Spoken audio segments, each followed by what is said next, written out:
El convoy avanzaba por el desierto iraquí al amanecer. 3 Humvees y una ambulancia blindada con prominentes cruces rojas, supuestamente con algún significado para quienes aún creían en las reglas. La sargento Rosa Dean estaba al volante de la ambulancia. Con ambas manos firmes en el volante, la arena que levantaba el vehículo líder cubría su parabrisas con una fina neblina marrón. Llevaba exactamente 3 semanas conduciendo ambulancias en la base de operaciones avanzada Phoenix, y en ese tiempo se había vuelto completamente invisible para todos los que importaban. La radio crepitaba con la charla rutinaria mientras el convoy se acercaba al perímetro de la base. Rosa condujo la ambulancia a través del puesto de control con una facilidad casi mecánica, asintiendo a los guardias de la puerta, quienes apenas la miraron. Un viaje de suministros más, un día más conduciendo mientras los soldados de verdad hacían su trabajo. Aparcó en el parque móvil y comenzó sus revisiones posteriores a la misión con una precisión metódica que habría parecido obsesiva si alguien hubiera estado prestando atención. Pero nadie le prestaba atención a la conductora de la ambulancia. El sargento Marcus Webb y su equipo estaban cargando material cerca. Su conversación era lo suficientemente alta como para oírse en todo el parque automotor. Webb tenía esa confianza agresiva que le daban 3 despliegues en combate y un pecho lleno de condecoraciones que se aseguraba de que todos conocieran. Su equipo orbitaba a su alrededor como planetas alrededor del Sol. El especialista Thompson, el cabo Davis y el soldado de primera clase Martínez. Todos jóvenes y ansiosos por demostrar su valía. «Oí que nos van a asignar un conductor para la próxima operación», dijo Thompson, revisando su fusil. «Por favor, dime que no es la chica de la ambulancia otra vez». Webb se rió, y su risa llegó claramente hasta donde Rosa revisaba la presión de los neumáticos. «Dean, supongo que está bien para los suministros, para ir del punto A al punto B sin perderse. Pero en operaciones de combate reales, probablemente se paralizaría al primer ataque. No sé por qué la mandaron aquí», añadió Davis. «Tenemos personal de sobra que sabe conducir y luchar. ¿Qué sentido tiene alguien que solo sabe hacer una de las dos cosas?» Martínez, la más joven y callada del grupo, no se unió a las burlas, pero tampoco las contradijo. El acuerdo tácito era evidente. Rosadine era un estorbo, un cuerpo ocupando un puesto que podría haber ocupado alguien útil. Rosa continuó con sus revisiones sin mostrar reacción alguna. Llevaba 3 semanas escuchando variaciones de esta conversación. La palabra le resbalaba porque hacía años que quienes más hablaban de sus capacidades rara vez eran quienes respondían en los momentos críticos. Terminó su inspección, registró el kilometraje y se dirigió al cuartel para descansar antes de su siguiente turno. Pero el suboficial Daniel Reeves la observaba desde el taller, y lo que vio no coincidía con lo que veían los demás. La forma en que Rosa se movía alrededor del vehículo demostraba una pericia que iba más allá de la formación básica de conducción. Su posicionamiento durante la reunión de seguridad de esa mañana, siempre de cara a las entradas, nunca de espaldas a los espacios abiertos. El hecho de que su arma personal, el fusil M4 que portaban todos los soldados, mostrara signos de un mantenimiento que excedía con creces los requisitos estándar. El rifle estaba tan limpio que habría pasado una inspección minuciosa, pero más allá de eso, estaba configurado de una manera muy específica que Reeves solo había visto una vez antes en una sesión informativa clasificada sobre operaciones especiales marítimas. Una noche, la encontró en el taller mecánico fuera de horario, reorganizando los suministros médicos en su ambulancia. El equipo estándar era bueno, pero ella lo estaba modificando. Suministros para traumatismos colocados para acceder a ellos con una sola mano en condiciones de poca luz. Torniquetes listos para su uso rápido. Agentes hemostáticos dispuestos en la configuración exacta que usan los médicos de operaciones especiales en zonas restringidas. «Es una configuración interesante», comentó Dean Reeves desde la puerta, manteniendo un tono neutral. Las manos de Rose se detuvieron una fracción de segundo antes de continuar. «Solo optimizo la eficiencia, jefe». Me aseguro de que todo sea accesible si hay heridos durante el traslado. Esa no es la configuración estándar de una ambulancia. Es el equipo de un médico de combate para entornos de alto riesgo. Su observación denotaba curiosidad profesional, no acusación. Ella lo miró con ojos marrones que no revelaban absolutamente nada de lo que pensaba. La misión anterior tenía algunos requisitos particulares. Las viejas costumbres son difíciles de erradicar. Reeves lo dejó pasar, pero archivó la observación junto con otras que se estaban acumulando en un perfil que no coincidía con su expediente oficial. Todos los que se desplegaban en lugares como la base de operaciones avanzada Fénix guardaban secretos de misiones anteriores. La mayoría simplemente los ocultaba con mayor eficacia. El informe de inteligencia llegó un martes por la mañana con una informalidad que sugería que nadie en la estructura de mando creía realmente en la evaluación de amenazas que estaban distribuyendo. La actividad enemiga en el sector había aumentado drásticamente en las últimas 2 semanas.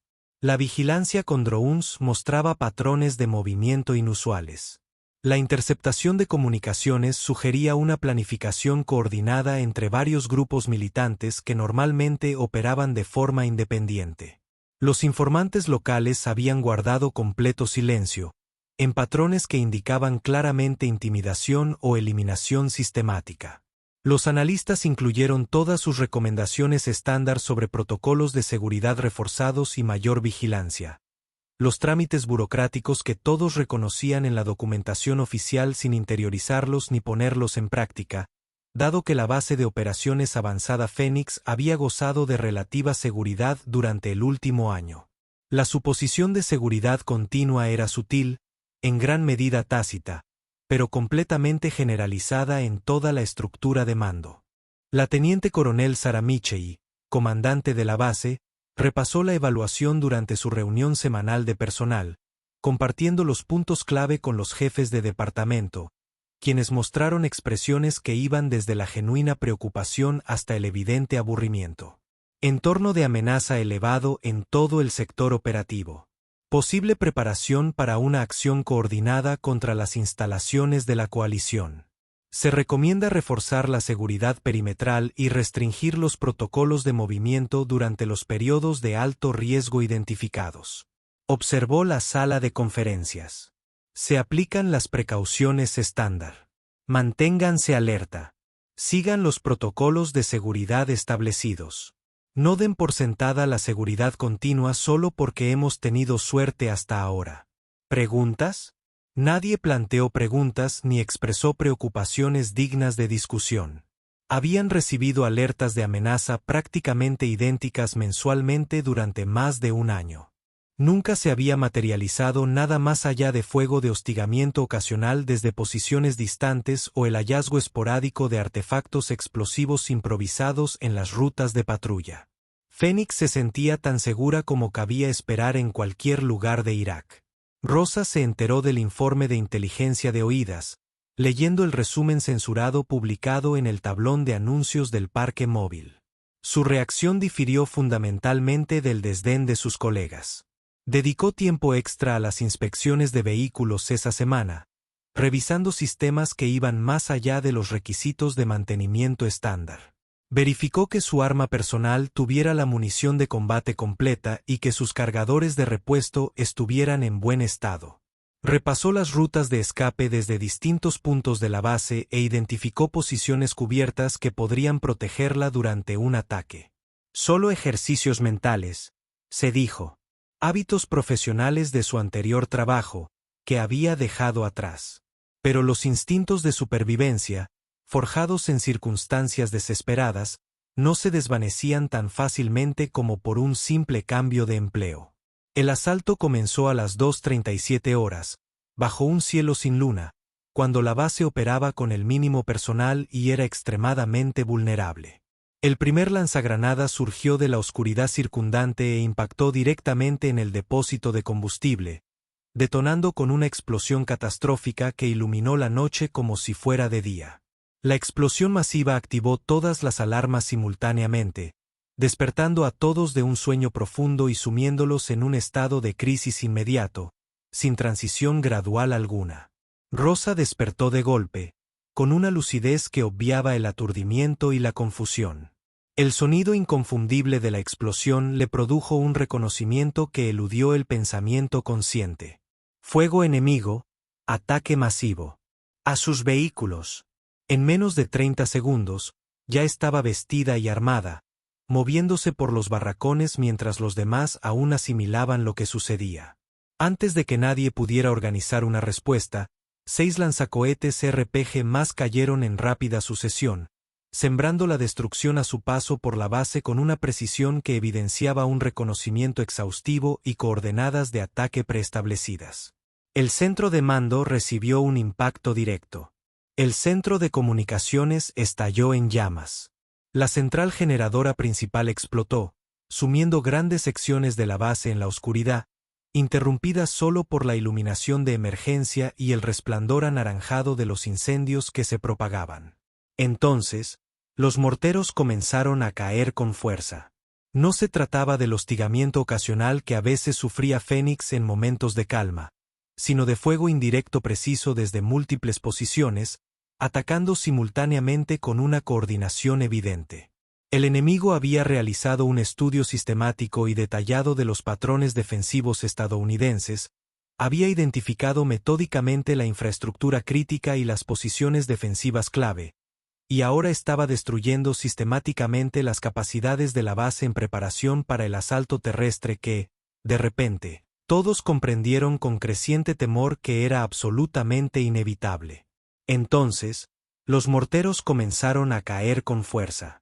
No se trataba del acoso esporádico que a veces azotaba Fénix en momentos de calma, sino de fuego indirecto preciso desde múltiples posiciones, atacando simultáneamente con una coordinación evidente. El enemigo había realizado un estudio sistemático y detallado de los patrones defensivos estadounidenses, había identificado metódicamente la infraestructura crítica y las posiciones defensivas clave, y ahora estaba destruyendo sistemáticamente las capacidades de la base en preparación para el asalto terrestre que, de repente, todos comprendieron con creciente temor que era absolutamente inevitable. Rosa llegó al parque móvil, moviéndose agachada y rápidamente, aprovechando la cobertura instintivamente. Su ambulancia estaba exactamente donde la había dejado. La carrocería blindada y las cruces rojas aún eran visibles a la luz del fuego. Realizó una rápida inspección visual. Neumáticos intactos. Sin daños aparentes. El motor debería estar operativo. Las llaves estaban en su bolsillo, siempre consigo, otra costumbre de su vida anterior. La radio instalada en la ambulancia crepitaba con un tráfico cada vez más frenético mientras la base luchaba por organizar una respuesta coordinada. Todas las unidades. Tenemos múltiples brechas en los perímetros norte y este. Fuerza de reacción rápida movilizándose al sector 3. Servicio médico en alerta para bajas masivas. Repito, se esperan bajas masivas. Rosa tomó el auricular. Fénix Medical 1, ambulancia operativa y lista para evacuación de heridos. ¿Dónde me necesitan? Estática. Luego, una voz apresurada que no reconoció. Médico 1, mantenga la posición en el puesto de socorro. Están llegando heridos de varios sectores. Prepárense para el transporte al quirófano de emergencia. Ella asintió y arrancó el motor. Pero incluso mientras conducía la ambulancia hacia el puesto de socorro, pudo ver cómo la situación táctica se deterioraba rápidamente. El fuego trazador cruzaba el complejo desde múltiples direcciones. Otra explosión masiva sacudió la base. El búnker de municiones detonó en una explosión secundaria que envió ondas expansivas por toda la instalación. El puesto de socorro recibía fuego intermitente de armas ligeras. Las balas rebotaban en las barreras de sacos de arena y los muros de hormigón. Webb y su equipo de fuego pasaron corriendo, avanzando hacia posiciones defensivas en el perímetro este. Incluso en el caos, Webb encontró tiempo para gritarle: «Dean, lleva esa ambulancia al puesto de socorro y quédate allí. Deja que los soldados de verdad se encarguen del combate». Rosa no respondió, simplemente continuó hacia su posición asignada. Pero ella observaba el campo de batalla con la mirada de alguien que ya había presenciado esta situación en otros lugares y contextos. No se trataba de un ataque de tanteo ni de violencia oportunista. Era un asalto militar coordinado por combatientes que sabían exactamente lo que hacían. Una operación capaz de desbordar las posiciones defensivas si los defensores no estaban preparados para la intensidad que se avecinaba. El puesto de socorro era un caos, apenas contenido por el entrenamiento y la disciplina. Los soldados heridos ya llegaban de uno en uno o de dos en dos. Un sargento con una hemorragia arterial en la pierna. Un teniente con metralla incrustada en el torso. Un especialista con el brazo derecho casi intacto. El personal médico trabajaba con falta de práctica, pero Rosa veía que las probabilidades estaban en su contra. Las instalaciones no estaban preparadas para el volumen de bajas que generaría este ataque, y además estaban recibiendo fuego de las posiciones enemigas que avanzaban. El médico jefe, el sargento James Carter, la reconoció y señaló a 3 pacientes en camilla. Dean, estos 3 necesitan ser trasladados inmediatamente al quirófano. ¿Puedes llevarlos?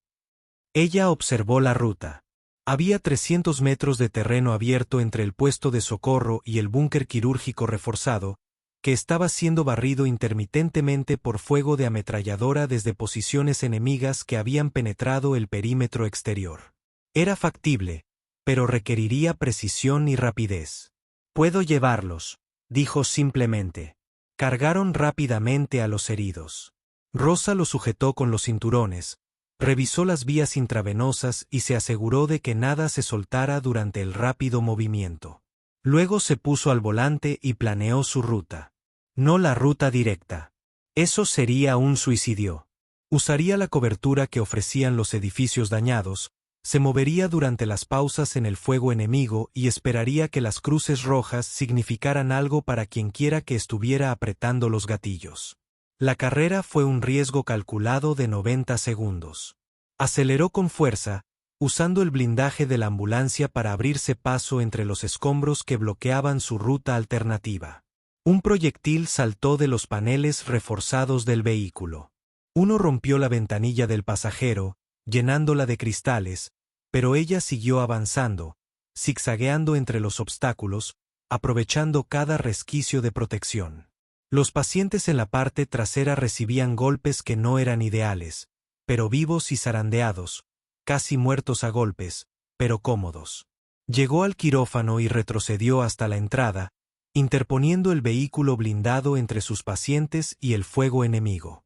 El equipo quirúrgico salió de inmediato para recoger a los heridos, moviéndose con una eficiencia casi de práctica a pesar del silbido de las balas sobre sus cabezas. «Vienen 3 más». La voz de Carter se escuchó entrecortada por la radio. «Dean, ¿puedes hacer otro viaje?» Rosa ya estaba dando la vuelta a la ambulancia.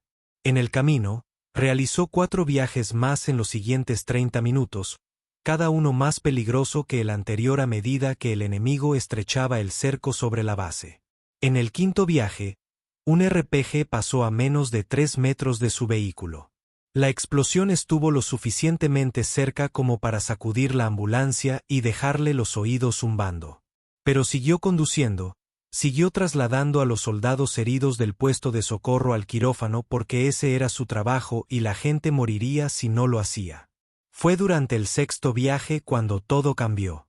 Estaba subiendo a 2 pacientes más cuando el puesto de socorro fue atacado directamente por una ametralladora pesada que, de alguna manera, se había posicionado en la cresta oriental que dominaba su ubicación.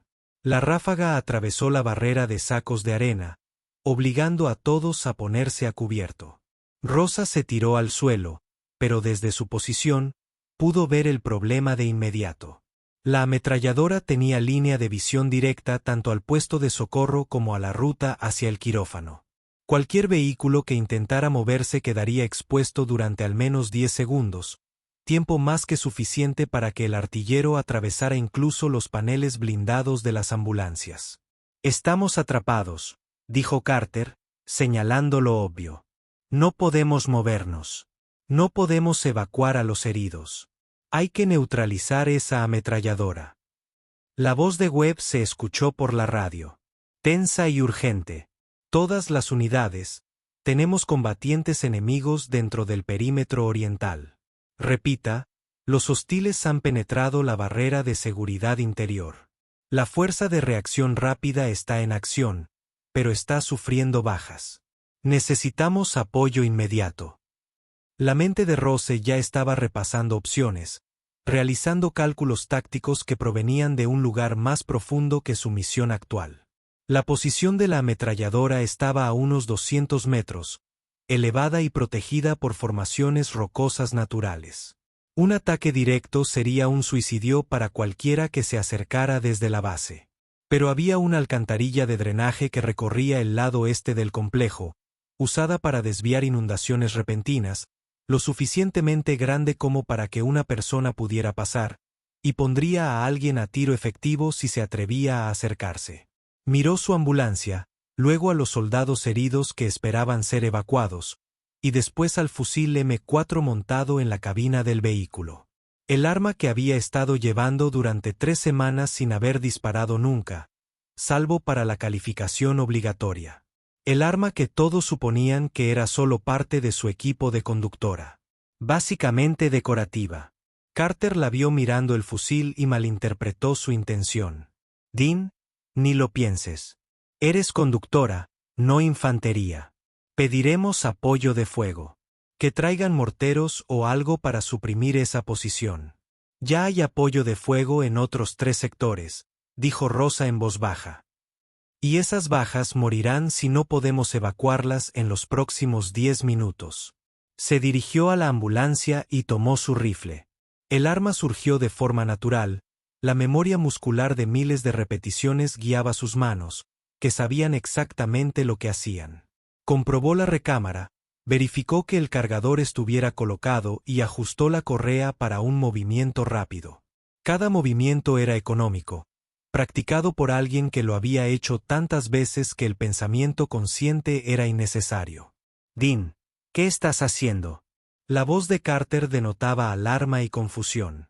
Ella lo miró a los ojos, y por primera vez en 3 semanas, le permitió ver más allá de la fachada cuidadosamente mantenida de la competente pero anodina conductora de ambulancia. Voy a eliminar esa posición de ametralladora para que puedas evacuar a los heridos. Dame 8 minutos. Es una locura. Te matarán antes de llegar a los 50 metros. Probablemente no. Se giró hacia la entrada de la alcantarilla. Pero si me matan, que lo intente otro. Esos soldados no tienen 8 minutos para esperar apoyo de artillería que quizá nunca llegue. Antes de que nadie pudiera detenerla físicamente u ordenarle que se detuviera, ya estaba en marcha. La alcantarilla estaba exactamente donde la recordaba de su mapa mental de la base. 1 metro de diámetro, revestida de hormigón, inclinada hacia el perímetro este. Entró agachada y rápido, con el rifle a la vista, todos sus sentidos alerta ante cualquier amenaza. El acercamiento consistía en 60 metros de movimiento controlado a través de un espacio confinado que olía a agua estancada y óxido. Podía oír la ametralladora disparando ráfagas sostenidas sobre ella. El sonido resonaba en la alcantarilla de tal manera que dificultaba la estimación de la distancia.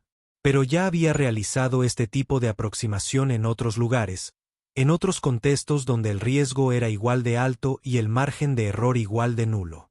Salió de la alcantarilla detrás de la posición enemiga, justo donde el drenaje se abría a la ladera. El equipo de ametralladora, 3 combatientes, 1 en el arma y 2 alimentando con munición y localizando objetivos, estaba completamente concentrado en la base. Se habían posicionado bien. La roca natural les proporcionaba cobertura contra el fuego de respuesta, la elevación les daba un campo de tiro superior. Profesionales, competentes, peligrosos. Rosa tardó 3 segundos en evaluar la situación táctica, calcular los ángulos de tiro e identificar la secuencia que neutralizaría a los 3 objetivos antes de que pudieran reaccionar. Luego se movió. El silenciado estallido de su rifle era apenas audible por encima del fuego sostenido de la ametralladora. El primer combatiente cayó sin siquiera percatarse de que alguien lo seguía. El segundo comenzó a girar, buscando su AK-47, pero el segundo par de hombres controlados por Rose lo detuvo antes de que pudiera apuntar con el arma. El tercer combatiente tuvo tiempo suficiente para comprender lo que sucedía. Tiempo suficiente para que sus ojos se abrieran desmesuradamente por la sorpresa, pero no tiempo suficiente para hacer nada respecto a los disparos que lo derribaron junto a sus compañeros. 8 segundos desde el primer disparo hasta el silencio. La ametralladora dejó de disparar. Su equipo ya no estaba operativo. Rosa se movió de inmediato para asegurar la posición, revisando a cada combatiente para verificar que ya no representaran una amenaza, y luego girando la ametralladora capturada para que apuntara hacia la ruta de aproximación por si acaso se acercaban más combatientes enemigos. La posición estaba despejada. Activó su radio. Puesto de socorro, aquí Dean. Posición de la ametralladora neutralizada. Pueden evacuar. Hubo un largo silencio en la radio. Entonces se oyó la voz de Carter, con una mezcla de incredulidad y algo más. Dean, ¿qué? ¿Cómo evacuaste a tus heridos, sargento? Podemos hablar de mi entrenamiento más tarde, si seguimos vivos. Permaneció en la posición capturada durante los siguientes 40 minutos, usando la ametralladora para proporcionar fuego de cobertura mientras el puesto de socorro evacuaba a los heridos y la fuerza de reacción rápida se desplazaba para reforzar las secciones amenazadas del perímetro. Desde su posición elevada, tenía una visión clara del avance oriental y la aprovechó con efectos devastadores. Los combatientes enemigos que intentaban avanzar a campo abierto se encontraron bajo fuego preciso desde la posición que se suponía que debía apoyar su asalto. 3 intentos distintos de retomar la posición elevada fracasaron cuando Rosa demostró que sabía perfectamente cómo usar una ametralladora PKM, a pesar de ser un arma de diseño ruso con la que, en teoría, nunca debería haberse entrenado. La situación táctica comenzó a estabilizarse con la llegada de helicópteros Apache. Sus cañones de 30 milímetros destruían sistemáticamente las posiciones enemigas con precisión guiada por visión térmica. El asalto terrestre se rompió cuando los combatientes se dieron cuenta de que habían perdido el fuego de apoyo y estaban siendo atacados por medios aéreos contra los que no tenían defensa efectiva. En 20 minutos, el perímetro de la base volvió a estar asegurado, el enemigo se retiró por completo y la crisis inmediata había terminado. Rosa rescató la ametralladora capturada, recogió 3 fusiles AK-47 y varios cargadores de munición que debían registrarse como equipo capturado, y regresó al puesto de socorro. El camino de vuelta pareció más largo que la ida. El cansancio empezaba a apoderarse de sus músculos ahora que la adrenalina estaba desapareciendo. Carter la recibió en la entrada. Su expresión mostraba que veía a alguien completamente diferente del conductor de ambulancia con el que había trabajado durante 3 semanas.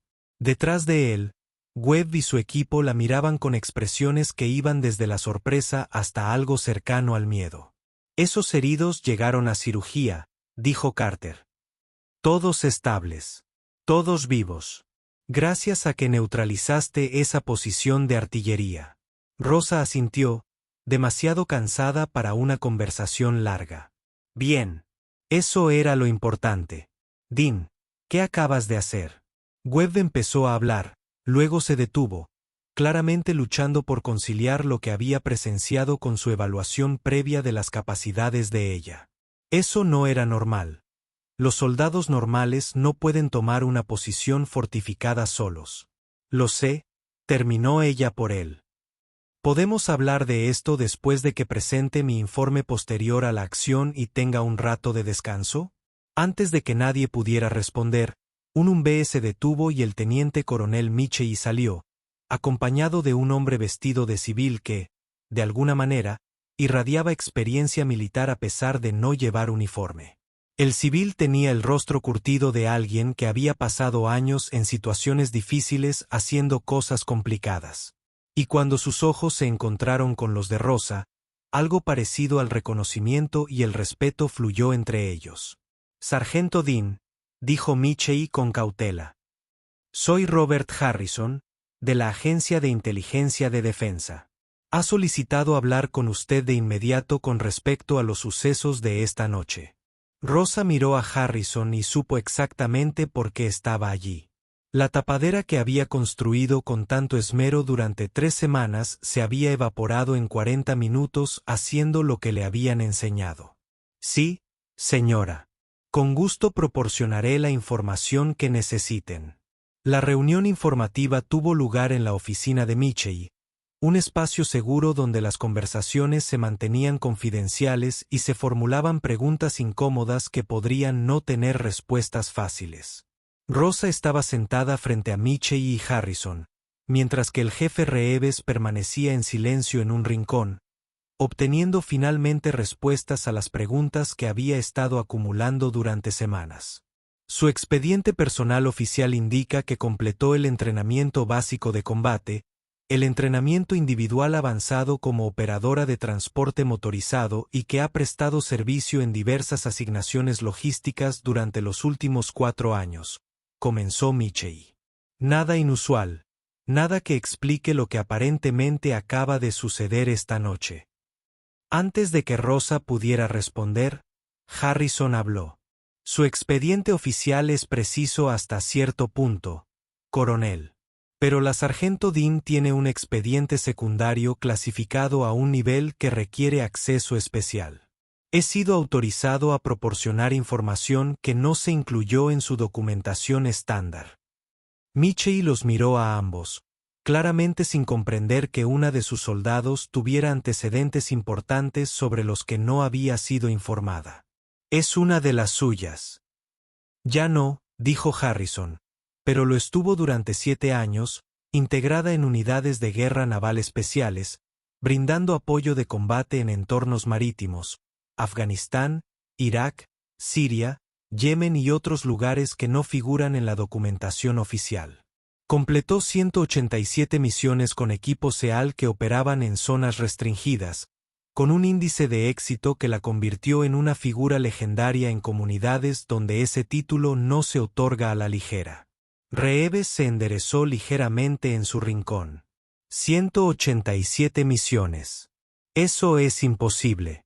Nadie se despliega con tanta frecuencia sin sufrir un colapso psicológico total. La sonrisa de Harrison fue tenue. La sargento Dean no es una desconocida, jefe. Es una de las menos de 20 personas que completaron un programa especializado que combina entrenamiento táctico avanzado con logística y operaciones de apoyo. El programa no existe oficialmente en ninguna documentación militar. Es el personal de apoyo que enviamos cuando la misión es demasiado peligrosa para el apoyo convencional y demasiado importante como para arriesgarse a un fracaso operativo por una logística inadecuada. Rosa permaneció en silencio mientras su historia oculta se revelaba sistemáticamente a personas que habían trabajado junto a ella durante semanas sin tener idea de quién era en realidad. Se sentía vulnerable de maneras que no tenían nada que ver con el peligro físico. La pregunta, dijo Michei, centrándose en cuestiones prácticas de mando, es porque alguien con esos antecedentes y capacidades demostradas conducía ambulancias en mi base, ocultando aparentemente su verdadera naturaleza a todos, incluido su oficial al mando. Programa de transición, explicó Harrison. Los operadores que han pasado largos periodos en programas altamente clasificados eventualmente necesitan incorporarse a las fuerzas convencionales. Es necesario para la salud psicológica a largo plazo, indispensable para el ascenso profesional más allá de ciertos umbrales, y les permite reintegrarse a la vida militar normal. Dean se ofreció voluntaria para la transición. Las condiciones eran que trabajaría en un despliegue estándar realizando tareas convencionales, se integraría completamente en una unidad regular y no divulgaría sus antecedentes a menos que las circunstancias lo hicieran absolutamente necesario. Y lo de esta noche era absolutamente necesario, dijo Reeves. Harrison asintió. Por eso estoy aquí, para asegurarme de que no haya consecuencias administrativas ni profesionales negativas por haber roto su cobertura operativa. Lo que hizo la sargento Dean esta noche se enmarca dentro de las operaciones de combate realizadas para preservar vidas de la coalición en circunstancias de emergencia que no se podían haber previsto razonablemente. No se infringió ninguna normativa. No se eludió ningún procedimiento de forma inapropiada. Hizo exactamente lo que se le había enseñado a hacer cuando la situación lo exigía. Michie lo meditó, repasando las implicaciones para la cohesión de la unidad y la seguridad operativa. No voy a disciplinar a alguien que salvó vidas y contribuyó significativamente a la defensa de la base durante un ataque enemigo coordinado. Pero tampoco puedo ignorar que tengo a una operadora con capacidades avanzadas de operaciones especiales que ha estado prácticamente oculta entre el personal convencional durante 3 semanas. Eso depende totalmente de la sargento Dean, dijo Harrison, dirigiéndose a Rosa. Has cumplido con creces los términos de tu programa de transición. Nadie esperaba que realizaras operaciones de combate reales durante lo que se suponía que iba a ser un despliegue tranquilo y convencional. Podrías solicitar una reasignación inmediata a tu comunidad anterior, regresar a podías operar al más alto nivel o quedarte allí, seguir desempeñando un puesto logístico convencional y completar tu despliegue según lo previsto. La decisión estaba en el aire.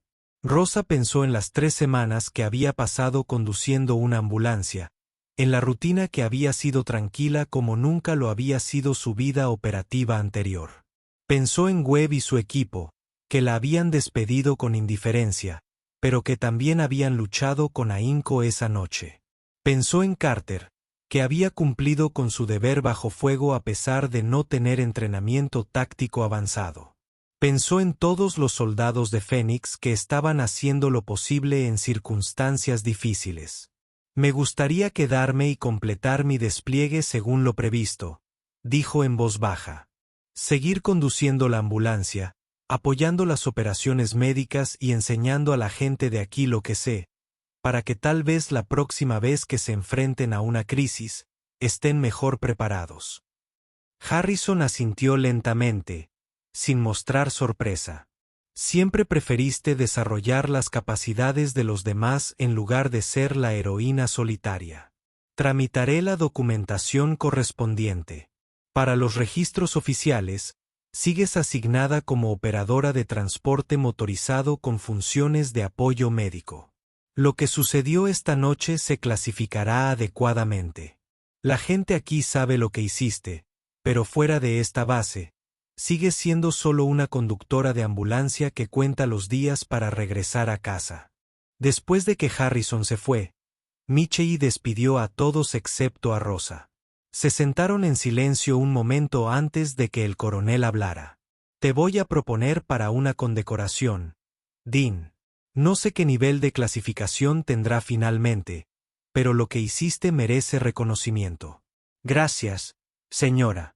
Pero quienes realmente merecen reconocimiento son los que se mantuvieron firmes esta noche a pesar de estar asustados y en desventaja numérica.